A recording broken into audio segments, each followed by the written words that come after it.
జీ5 ఉండగా మీ favourite TV shows ని మీరు అస్సలు మిస్ అవ్వలేరు. Complete free. Hello sir. Good evening madam. రేపు స్కూల్లో డ్రాయింగ్ కాంపిటీషన్ పెడుతున్నాం మేడం. మీరు చీఫ్ గెస్ట్గా రావాలి. మీరు తప్పకుండా రావాలి మేడం. నా స్కెడ్యూల్ చూసి చెప్తాను సార్.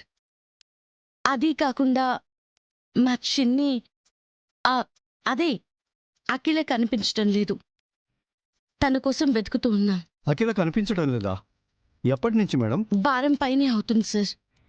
వెతకని చోటంటూ లేదు. అదేంటి మేడం, ఈరోజు తనని స్కూల్లో చూసినట్టున్నానే. స్కూల్లో చూసారా? మీరు చిన్నిని చూసారా సార్? కన్ఫర్మ్గా చెప్పగలరా?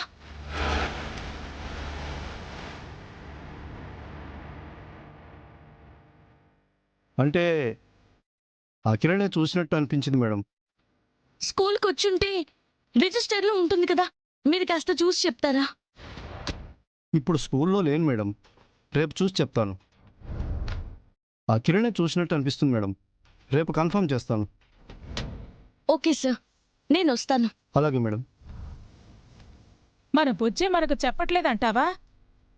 దీన్ని బట్టి బుజ్జి మన దగ్గర ఏదో దాస్తుంది అనిపిస్తుంది. చిన్ని డ్రెస్ త్వరగా ఉతికి సారేయాలి. అసలే తన దగ్గర బట్టలు లేవు. ఈ డ్రెస్ తీసుకెళ్ళాలి.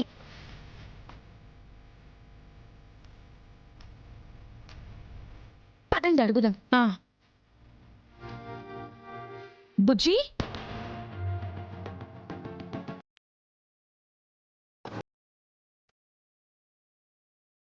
ఏం చేస్తున్నావే? నువ్వు వాష్ చేస్తున్నావేంటి? చెప్పమ్మా, నువ్వు ఉతుకుతున్నావే? అది ఎవరి పనులు వాళ్ళే చేసుకోవాలి. ఎవరి డ్రెస్ వాళ్ళే వాష్ చేసుకోవడం నేర్చుకోమని టీచర్ చెప్పారు. అందుకే. కానీ నీ డ్రెస్ వాష్ చేసే ఉంది కదా. బుజ్జి నిన్నే. అది ఇందాక చూస్తే ఏదో మరక అంటుందమ్మా, అందుకే వాష్ చేస్తున్నాను. ఓహో, నేను ఆరేసి వచ్చేస్తా, మీరు వెళ్ళండి. సరే కానీ ఈరోజు స్కూల్లో చిన్ని ఏమైనా కనపడిందా? అలాంటిదేమన్నా ఉంటే చెప్పమ్మా. ముందు నువ్వు వచ్చావని చెప్తాను. చెప్తే నా మీద ఒట్టే, నా మీద ఒట్టే, నా మీద ఒట్టే. చెప్పు బుజ్జి, చిన్ని స్కూల్కి వచ్చిందా? లేదమ్మా, వస్తే చెప్తాను కదా. అయినా స్కూల్కి ఎందుకు వస్తుంది? వస్తే ఇంటికేగా వస్తుంది. అదే అర్థం కావడం లేదు. తనంతట తను రాకూడదని నిర్ణయించుకునేంత ఏం జరిగిందో తెలియడం లేదు. చిన్ని వాళ్ళ మమ్మీ కూతురు కాదని తెలిసిందమ్మా. నేను చెప్పలేను. బుజ్జి, కన్ఫర్మ్గా కనపడలేదా? లేదమ్మా.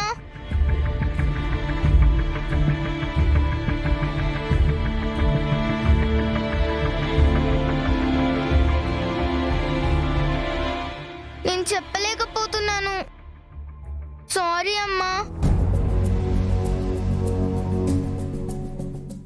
బుజ్జి తడబాటు చూస్తుంటే అనుమానంగానే ఉంది అత్తయ్య గారు. మనకు అబద్ధం చెప్తుందా?